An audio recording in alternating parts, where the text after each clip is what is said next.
Good afternoon, ladies and gentlemen. Thank you for coming to the White House for your daily briefing. It's always good to see your shiny faces. Before I get started, I just wanted to note that as the president predicted last week when he gave a speech at the University of Miami, upon its return to Washington, Congress, or at least some members in Congress, are politicizing the issue of gas prices. Speaker of the House apparently spoke with reporters this morning in which he suggested that the president wasn't in support of expanding domestic oil and gas production, which is demonstrably, categorically false, and suggested that somehow simply by drilling or approving the Keystone XL pipeline, that would lower gas prices. That would lower prices at the pump. And that's the kind of empty promise that politicians make when we face hikes in the global price of oil that is really dishonest with the kind of promise that are promises that are dishonest with the American people. So, as you know, the president has, from the beginning, supported an all-of-the-above approach to our energy challenges. That includes expanding domestic oil and gas production.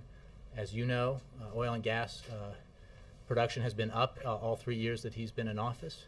It includes investing in alternative energy sources, renewables, wind, solar, biofuels. It includes approving the construction of the first nuclear power plant in this country in 30 years.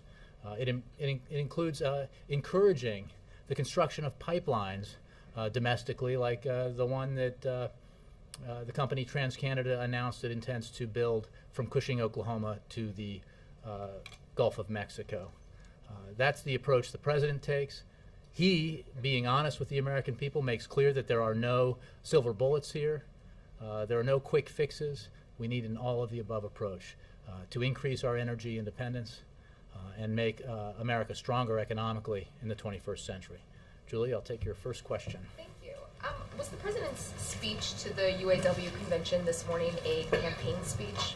Not at all. The president was speaking to American workers, which he certainly enjoys doing. He was speaking to them about several things, principally the resurrection of the American automobile industry, which is a subject that has been a focus of his attention since he took office, when he made some very difficult decisions to ensure that General Motors and Chrysler would restructure themselves, make themselves more efficient, that unions and management would make very tough decisions, and in return for taxpayer support, would do that in return for taxpayer support. Those decisions saved 1 million jobs in this country. And the president is very gratified by the fact that General Motors is once again the #1 automaker in the world, that Chrysler is the fastest growing automaker in the United States, that Ford is expanding its workforce and bringing jobs home from overseas, that American car companies are not just selling cars, they're making really good cars that outcompete around the world, and that is a subject that is very important to him. And he also noted today that he had signed an executive order creating the task force that will deal with interagency trade enforcement. The Interagency Trade Enforcement Center that will deal with trade imbalances to make sure that our American workers and American businesses can compete on a level playing field with countries around the globe, including China. But the speech today wasn't just the president touting the auto bailout. He spent a good amount of time using rhetoric that we hear in his campaign fundraising speeches. He took some shots at politicians who didn't support the bailout. We know that some of the Republican candidates fall on that side. I wonder why the White House is so reluctant to acknowledge that the president might be focused on the campaign. Well, look, there's no question that the issue of the saving of the automobile industry in the United States is a subject of in the news and a subject of debate. There's no question about that, and the president is very proud of the decisions that he made that were difficult, that were not popular at the time. The fact that he's been talking about the need to do this from the beginning in 2009, and now other politicians are talking about it and making their opinions known about it. I mean, I think you have to look at cause and effect here. The president's been talking about this since 2009, when he made these very difficult decisions, and consistently since then. Other politicians have been talking about it now for other reasons, and he pointed out where they try to rewrite history about where they were or what decisions were made on whose behalf. That's perfectly legitimate policy discussion that obviously engages, it reflects the political debate as well. But these are substantive policy issues that affected hundreds of thousands, even millions of Americans, and they're very worth speaking about as president. On another topic, can you confirm that Israeli officials have told the U.S. that they would not warn the U.S. If they were to strike Iran? I have no comment on discussions between government officials, United States government officials with the officials of another government. I would simply say that we obviously have very close cooperative relationships with the Israeli government, with the Israeli military and the Israeli intelligence services.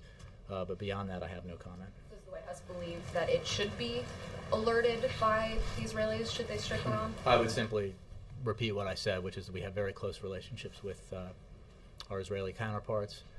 We have deep engagement at every level, and but I wouldn't discuss speculative. I wouldn't answer speculative questions like that. Reuters. I wanted to ask about Syria. France said today that the UN Security Council would start working on a draft resolution focused on halting hostilities to allow in humanitarian assistance. I wondered if the U.S. Supports a resolution like that as a step along the way, or what the response is. Well, two things. I mean, we're counseling with our partners on a variety of next steps. One, and two, our longstanding support for Security Council action is well documented. We were very disappointed by the veto of the Security Council resolution leveled by Russia and China, and we are engaged diplomatically with those countries and all of our international partners and allies on this issue to take the next steps towards supporting the people of Syria, towards further isolating the Assad regime, further pressuring the Assad regime through more punitive sanctions, through developing ways to provide humanitarian relief to the Syrian people and assisting the Syrian opposition in organizing itself and unifying. But we're dealing with the issues that the steps that we're looking at taking are the ones that at this point seem most likely to have an effect and to have success. Would allowing in humanitarian aid count in Sure. that category? Yeah. Well, we're certainly working with our partners to try to provide humanitarian aid to the Syrians.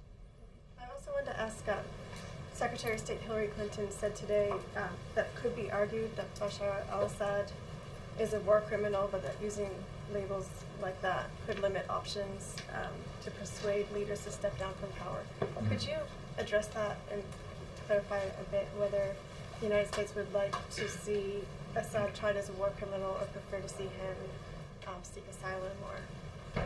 Well, I would simply, in many ways, restate and rephrase what the Secretary of State said. Obviously, the actions that Assad and his cronies have taken are reprehensible and brutal, and we have seen evidence of that that is all too vivid.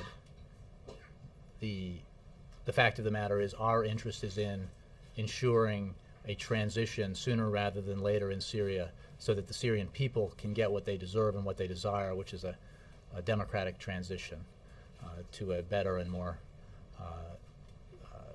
peaceful and prosperous future. Accountability is very important, and we are focused on accountability. But right now, our number one priority in terms of Syria is to work with our partners, to work within the Friends of Syria coalition to continue to pressure Assad, isolate him, to try to bring about his stepping aside so that peace can be restored in that country, the brutal murder of its people can stop, and the transition to a more democratic future can begin. Just to be clear, though, so stepping aside could mean a variety of things. Well, again, I'm not going to speculate about how that will transpire. What is the utmost important is that it does happen sooner rather than later. Let me move around here. Christy. Jay, is the president considering moving any red lines with respect to Iran at some point during the coming week? I read the story that you're talking about. The president's position, the administration's position, could not be more clear. We are determined to prevent Iran from acquiring nuclear weapons. We take no option off the table when looking at how to deal with Iranian behavior. We do, however, believe that there is time and space to pursue diplomacy, to pressure the Iranian regime, to sanction it further, to get it to change its behavior. There is a road out of, or a path out of this dead end that Iran has been pursuing, which is to honor its international obligations, forsake its nuclear weapons ambitions, and rejoin the international community by living up to its obligations. And we believe that the policy that we have pursued with our partners has put unprecedented pressure on Tehran, on the regime, has put great strains on the Iranian economy, great strains on the Iranian political leadership, and that is a course that we will continue to pursue. I didn't hear anything new in what you just said. That's because our policy remains exactly what it was.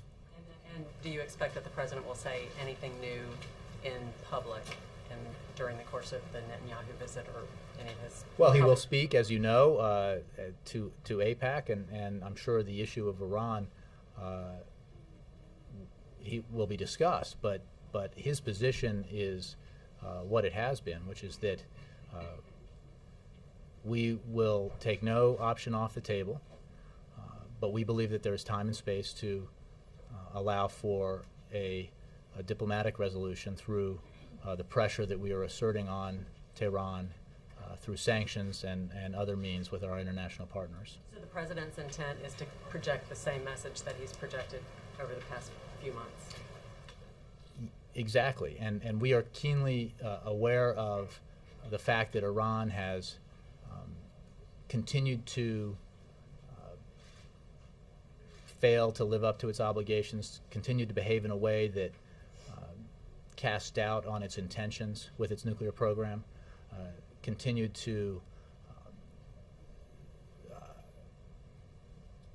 engage in the kind of rhetoric that makes this process even more difficult for Iran. It has also made the world aware of the fact that the sanctions that have been engaged in by the international community have had significant impact, and we work with our allies to step up the pressure every day, every week. I mean, I in the entire time I've been press secretary, I can hardly remember a 2 or 3 week period that's gone by when we haven't increased either the United States, its allies, or through international action, increased the pressure on Iran, and that is clearly having an effect. We are committed, as Israel is, to preventing Iran from acquiring a nuclear weapon, and we have pursued a policy that we believe there is time and space at this point to allow to have an effect, to have the result that we desire. Nora. Just following that, so the line is developing the nuclear weapon. We're determined to prevent Iran from acquiring a nuclear weapon. Iran clearly has a nuclear program. Iran clearly is not living up to its international obligations by refusing to take steps to assure the international community that it is not pursuing nuclear weapons. So we are, that is why we have engaged in the kind of intense effort through sanctions and other means to pressure Tehran, to pressure the Iranian regime, and why our allies in Europe and around the world have joined with us in that effort, and that effort has had a demonstrable effect. I'm just trying to understand. So that's That's the benchmark, is when they acquire a nuclear weapon, then we would perhaps act militarily. No, that is not the benchmark. The benchmark is we are determined to prevent them from acquiring one. So how, then when would we act to prevent them from acquiring a We've military been weapon? acting since this president took office to increase the pressure on Iran, to institute unprecedented sanctions, to take a dual-track approach that has reversed a dynamic that existed before President Obama took office, which had the world divided with regards to Iran, and Iran united internally on this issue. Now the reverse is true. The world is united against Iran. The world is absolutely clear about Iranian misbehavior on this issue, and Iran is under intense economic pressure. It is isolated in ways that it never has been before, and it is experiencing strains in its political leadership because of the pressure of the international community. That's the action that this president, this administration has taken since day one. The sanctions have had an effect on the people of Iran. Prime Minister Netanyahu says he does not believe, though, that they will ultimately work. What evidence is that the sanctions have had an effect on those who are working to develop nuclear capability? Well, the Iranian regime has clearly been affected. There's been ample reporting on strains within the leadership, ample reporting and explicit expressions of the fact that by Iranian leaders of the impact on the Iranian economy, the effect on the currency. The fact is, the pressure is unprecedented, and it is being felt in Iran. Now we have to continue to step it up. We have to continue to work with our partners to make it clear to Iran that the price of a continued refusal to live up to its international obligations is very high indeed, and that there is a path, there is an alternate path here for Iran if they were to choose it, and that is to abide by their obligations, to renounce their nuclear weapons ambitions, and to re-engage with the international community. Can I ask you just about the president's speech today to the UAW? I know that you were asked if it was a campaign speech, and you said not at all, but repeatedly the president drew a contrast with Republicans in this speech. I mean, talking about these folks trying to rewrite history, these folks who said, let Detroit go bankrupt. Who is it that said, let Detroit go bankrupt? Well, I think a number of critics of the president's decision said that in a variety of ways, Nora. The fact is, when the president took action to rescue the automobile industry in this country, to force it to restructure in a way that would make it more competitive and efficient in exchange for taxpayer assistance, it was not a popular decision. It was not popular. It wasn't popular even in Michigan. But the fact is, it was the right decision because, as he said, hundreds of thousands of people's jobs were at stake. An iconic American industry was at stake, and he made a decision to press forward with the rescue of the automobile industry, which has turned out to be very much the right decision. It has helped restore a key sector of the American manufacturing economy. It has led to the creation of 200,000 new jobs, and with more jobs online to be created by the big three. And, you know, this was a legitimate policy debate to have. It continues to be a legitimate policy debate to have, and this president's very happy to engage in that debate because he thinks the right decisions were made on behalf of the American worker and on behalf of the major American automobile companies. Any names of particular folks come to mind?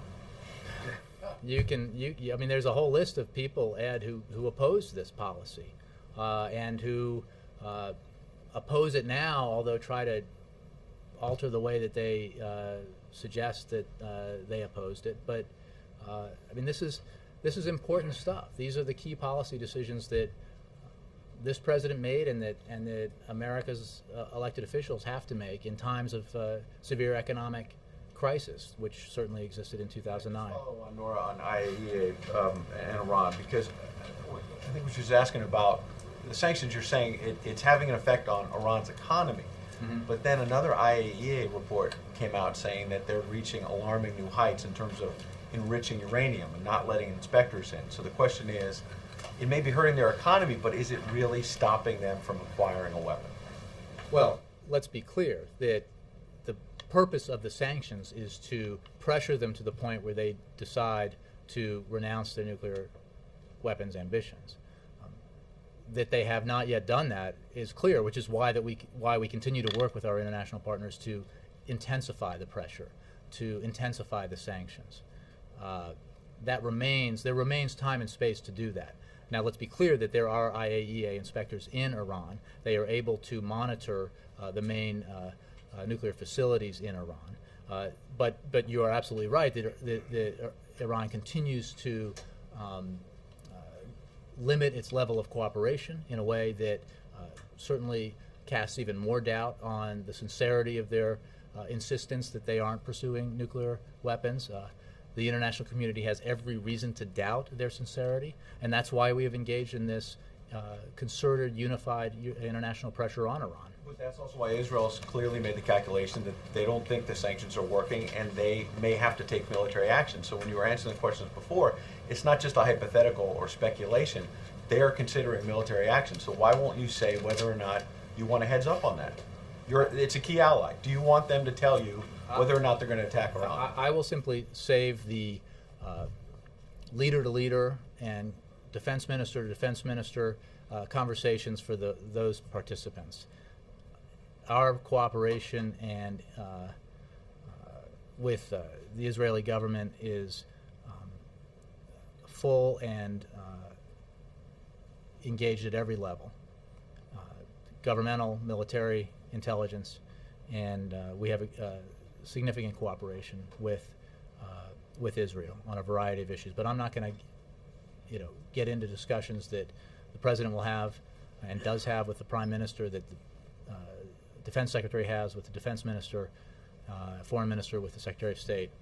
That's for those individuals to have. Last thing, Secretary Panetta was testifying on the Hill about the budget and was saying, when asked directly by Senator Graham, could we deal with Iran militarily if we had to? He very clearly said yes, he was confident we could. But then when asked if sequestration goes forward with the big defense cuts, do you have concerns? And he flatly said that would hurt us, Secretary Panetta did. So I guess my question is, what is the president, I know it's in Congress's, the ball's in their court to do something about sequestration, but since the president's own defense secretary is saying it could harm us and we could not wage a war potentially, what is the president doing to make sure those cuts don't go forward? Well, it's a good point, Ed, that you have Senator Graham, a Republican, on one side. You have the Secretary of Defense, Leon Panetta, of this administration, on the other. You have a president. All of them agree that the sequestration should never come to pass. That by design, the sequester is terribly onerous, not just on defense spending, but on other issues. That was the point.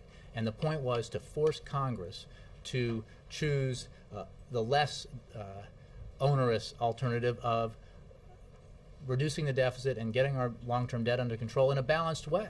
Now, perhaps Senator Graham or others, in looking at this challenge, might say, you know what, maybe my side, the Republican side, ought to do what bipartisan commissions have said all along ought to be done, which is take a balanced approach to deficit and debt reduction, to agree with the overwhelming majority of the American people and the complete consensus of these bipartisan commissions, agree with the president and many others in this town that the only way to get our deficit and debt under control in a fair way is to do it in a balanced way, which includes dealing with revenue.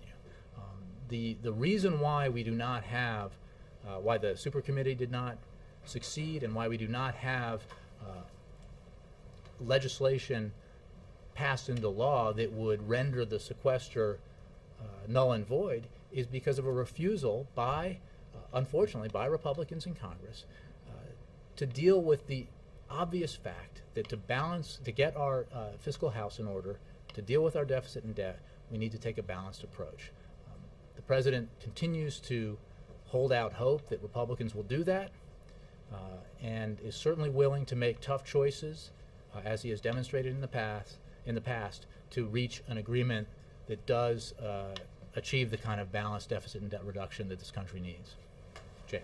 I think one of the reasons why people seem so surprised that you're saying that the UAW event wasn't political is because there were at least 5 specific references to Mitt Romney, although he wasn't mentioned by name. Two of them were specific quotes from an op-ed he wrote in November 2008. So I guess the question is just this disingenuousness that no, what are you talking about? How? Well, look, Jake, first of all, I think many individuals in our public life opposed the auto bailout. There's no question. An op-ed called "Let Detroit Go Bankrupt." Perhaps. I didn't read every op-ed. But certainly that sentiment was shared by a number of... You never read that op-ed? I'm not saying I just don't... I'm not saying... I said I didn't read every op-ed. So others may have also certainly shared that sentiment, if not the same sentence. The point is that you're right. This is a matter of public debate right now. And it is certainly appropriate for the president to make his policy positions known and to engage in that public debate, especially on a policy that he is so intimately involved in, which was the decision to rescue, in exchange for significant reform, General Motors and Chrysler. I'm not denying that there are political implications to that debate, but that's the reality we live in. These were difficult policy choices that had to do with, that were unpopular at the time, that had to do with whether or not to allow General Motors and Chrysler essentially to liquidate, to cease to exist, and by allowing that to happen, to then let suppliers possibly go under or likely go under, and then because that happened, to see Ford struggle and possibly go under. These were big decisions, and they continued to reverberate 3 years later. Right, but why quote a Republican presidential candidate but refuse to mention his name? I mean, what's the kabuki there? There's no look. You guys have decided that's the most important issue. Sure. But what's your point? This is a matter of debate right now. We have some people who still say it was wrong to take this action. We have a president who took that action. In speaking to the UAW today, a group that was very affected by this decision, who made clear what his position was, and contrasted it with the policy opinions of a number of critics, including the governor of Massachusetts, but not exclusively the governor of Massachusetts. I mean, that's a legitimate conversation to have. Okay. Anyway, moving on. Secretary Clinton gave a couple interviews on Sunday after the conference in Tunis, and she talked about some of the misgivings that the administration has when it comes to taking further actions with the Syrian opposition, mentioning both the support of Al-Qaeda to the Syrian opposition as well as Hamas. And I guess my question is, there seemed to have been a way for the U.S. to have supported the Libyan opposition, and I know that they're not directly related, I understand all the differences, but there seemed to have been a way to support the Libyan opposition without arming some of the more nefarious parts of that opposition, the parts that maybe supplied fighters to Iraq against the U.S. or other parts. Are our intelligence services not able to distinguish between the parts of the Libyan opposition that are unsavory and affiliated with Hamas or Al-Qaeda and the parts that are not? Or do we not have that ability? Well, without getting into assessments of our intelligence capabilities, I would simply say that we are aware of the fact that Al-Qaeda and other extremists are seeking to take advantage of the situation created by Assad's brutal assault on the opposition, and to try to pretend, contrary to their history, their rhetoric, their reason for being, that they are on the side of greater freedom and democracy for the people of the region, in this case of Syria. It's not clear right now the extent to which Al-Qaeda extremists are working with the Syrian opposition, and obviously that's something that we assess, as was the case in Libya and elsewhere, as we go on. Our position, independent of that, related to but not solely dependent upon that, is that now is not the time to further militarize the situation in Syria.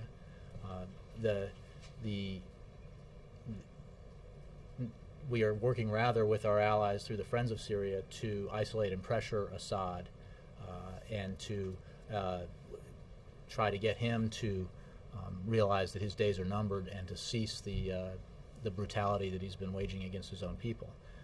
But beyond, in terms of assessments of what numbers or percentage or which individuals might be affiliated with extremist groups, I can't address that from here. Okay, and then lastly, just to follow up on a question about Israel and Iran.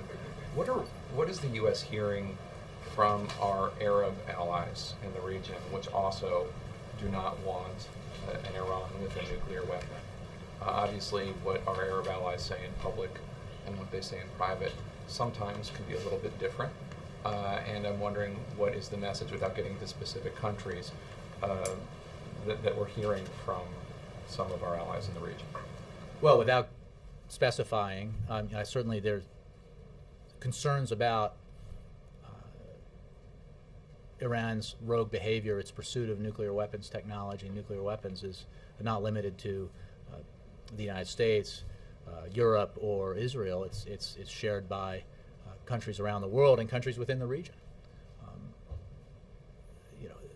The threat that Iran's pursuit of nuclear weapons technology presents is clear to Israel, it's clear to the United States and its allies, but it's also clear to the countries in the regions for whom the beginning of a nuclear arms race would have terrible and unpredictable effects on those countries.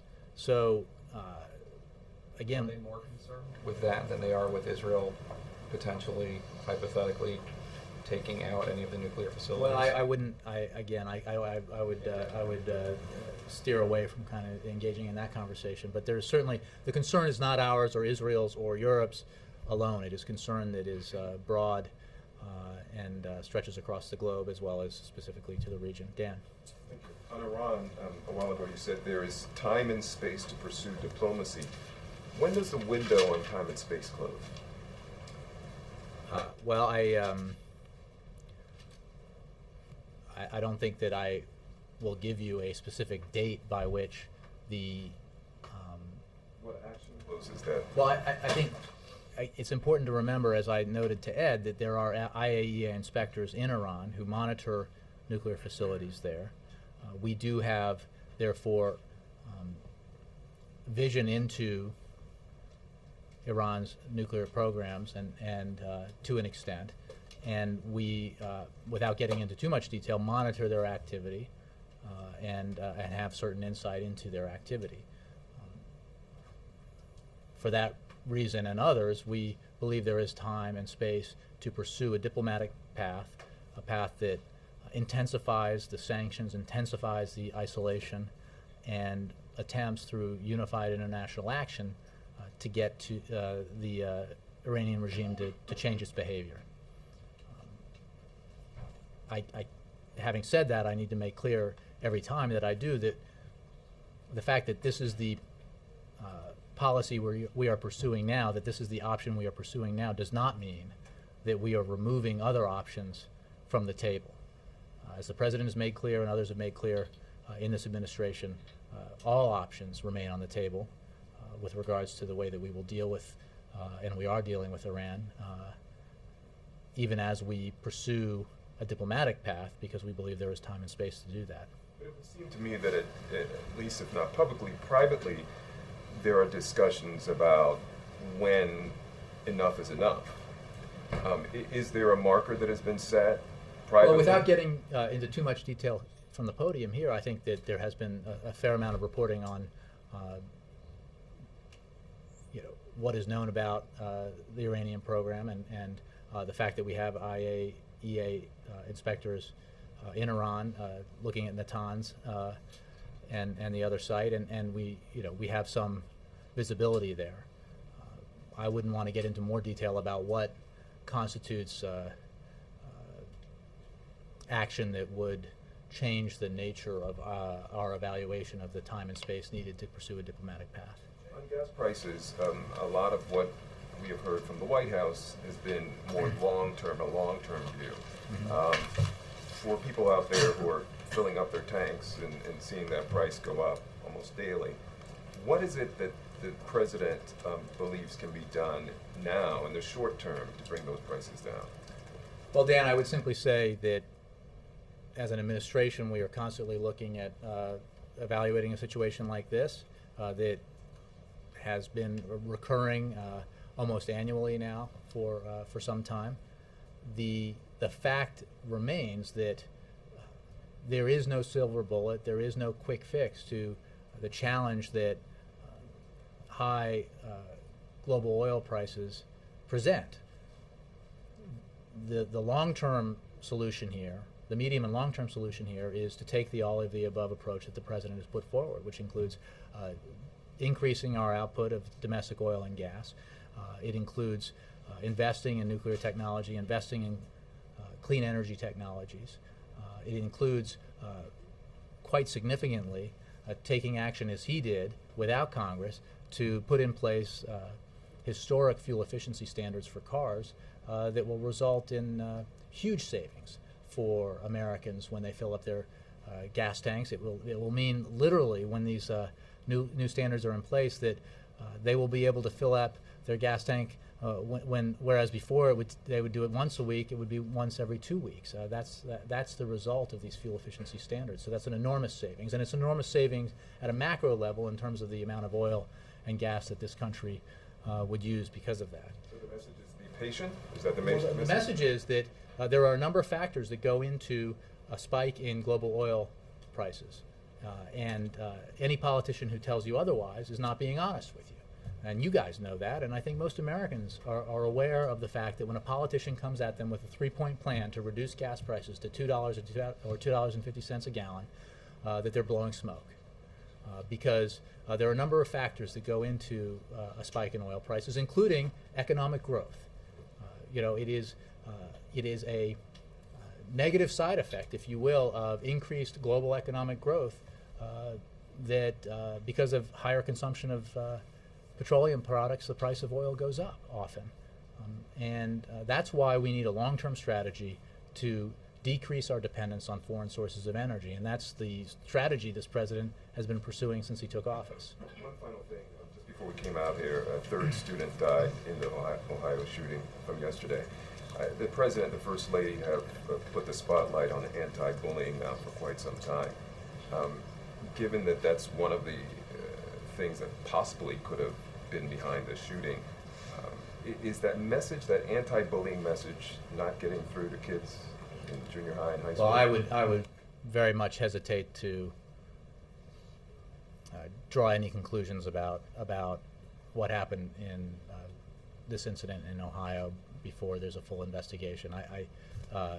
Obviously, the president and the first lady are committed to anti-bullying, but the tragic incident that led now to the deaths of 3 high school students is, it's terrible and unforgivable. Yes, Kristen. Following up on the UN Security Council draft resolution that's being worked on right now, do you have any reason to believe that China and Russia might approve whatever final version comes out? Well, I would point you to the comments by the Secretary of State in general about our disappointment with the Russians and the Chinese and their decision to veto the previous United Nations Security Council resolution, and simply the statements that she and others have made and I have made about being on the wrong side of history here by siding with Assad.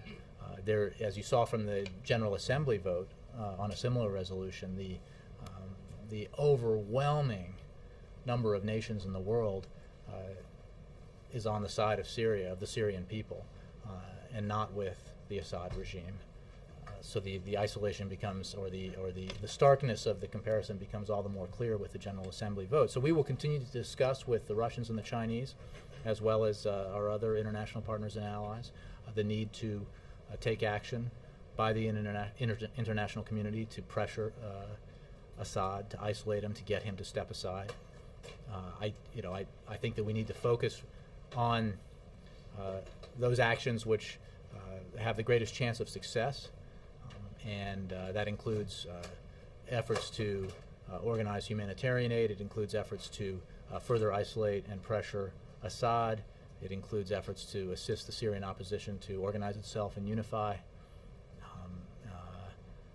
and then continue to work with our allies at the highest levels to examine additional steps that might be taken. In those discussions that you just mentioned, do the officials who've been involved in those discussions have the sense that Russia Well, I think the Russians have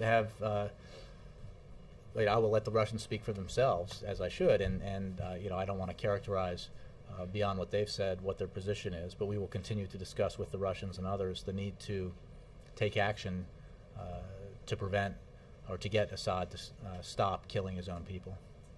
And Jay, Yeah. the president's campaign has said that the 2012 race is going to be tough, it's going to be close. And during his remarks to the UAW, President Obama said, when I leave office in 5 years, I'm going to buy the Chevy Volt. Does he share this view that it's going to be a tough, close race? Oh, absolutely. The fact that he is confident that the American people believe that his vision, or will believe when he presents his case, that his vision for where we need to go to grow the economy, where we need to go to create jobs, where we need to go to further secure America's national security interests, is the right vision, and that debate will be engaged, and that theory will be tested in November. But he is confident, although he is certainly aware that when you're in the kind of economic environment that we've been in for the past 3+ years, that this will be invariably a very competitive election. And he intends to make his case, to make clear what his vision is, to explain the decisions that he's made and the policies that he's put into place and why he thinks they were the right ones to get this economy into a situation where, instead of hemorrhaging jobs at 775,000 per month, it's been growing steadily. The last jobs report, I believe, was 250,000 jobs created, for a total of 3.7 million jobs created so far in the private sector. And he will he looks forward to the time when the other party has chosen its nominee to engage in that debate directly with his opponent. But he will continue to make the point,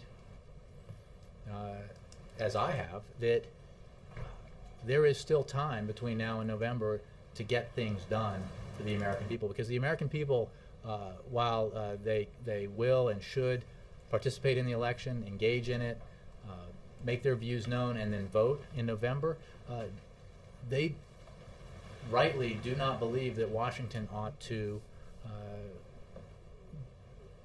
freeze and stop acting on their behalf. There are things we can do, and including acting on the president's refinance proposal, including acting on a variety of measures that would enhance economic growth and create jobs. So the president will continue to press Congress to do those things because he believes there is time to do them. Yeah. Jay, following up on what you just said and what you said at the beginning of the briefing about Boehner's comments on energy, he has released a letter to the president saying he wants to discuss a common ground approach on the energy issue at the president's earliest convenience. Mm-hmm. Based on your comments about what he said, do you feel that there is a prospect for that kind of discussion? Well, there should be, and I'm sure the president will engage in that discussion when it takes place. I mean, there is an opportunity when it comes to energy policy or approaches to enhancing prospects for small businesses to grow, or helping Americans refinance their homes. There is or should be given what the American people are demanding and the positions that this president has taken, there should be and there is room for bipartisan compromise on these issues. So, but the point I was making at the beginning is that you have to be direct and honest about the situation we face, and calling, for example, in the statement I believe he made this morning on the president to approve the Keystone Pipeline right away, when there isn't even a proposal that exists for that pipeline to be approved, is suggesting to the American people that there is a cause and effect here that doesn't exist. So this president's pursuing an all-of-the-above approach to our energy challenges, and certainly believes that there is ample opportunity to work with Republicans to achieve the goals that he's put forward. Finally, a question on a totally different issue, Jay. Did the report on the Dover mortuary reach the White House level? I'd have to check that. I don't know. If you would, appreciate it. Sure. Panetta has been briefed on it. There was a mishandling of remains of 9/11 victims among the findings there. Just wondering if that has reached the president or anyone else here. I'll find out for you. Thanks. Mara, and then Donovan. Other than remarks that he makes at fundraisers, has the president given a campaign speech this year? Well, sure. Oh, you're saying other than at political events? No, I think that's where he gives his campaign speeches, and there will be time, as I've said, for the president to engage fully in the political campaign. He's starting? Well, I think. It's hard for us to tell. Sure. Well, I think again, you guys set a lot of standards about what constitutes campaign activity. Again, based on where he's allowed to travel. If you took every state that is supposedly a battleground, you'd remove more than half the country from his itinerary and where he would be allowed to travel as president on official business. So, the fact that the decision to rescue the American automobile industry is a matter of political debate doesn't make it an important policy issue.